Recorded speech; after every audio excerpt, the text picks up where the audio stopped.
मग बायला जर विषारी साप चावला तर बाई किती वेळात मरल व? अरे रे बाबा, जरी डोकं खायला शाळेला कुठं काय बसू देत नाही. बाई होय, बाई नाही मारणार, ती साप मरल, साप. कस काय बरं? साप कसा मरण?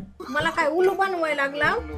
मला एक सांग, कोंबडी सापाला खाती का नाही? खाते की, आणि कोंबडीला बाई खाती का नाही? खाते की. मग मला एकच सांग, सापाला जेव्हा कोंबडी खाती आणि कोंबडीला जेव्हा बाई खाती तर मग विषारी कोण? मग मला सांग, साप विषारी का बाई विषारी? बाई विषारी.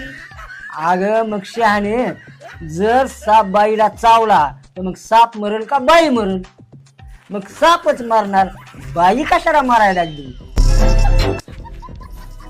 सापापेक्षा विषारी बाईची जात.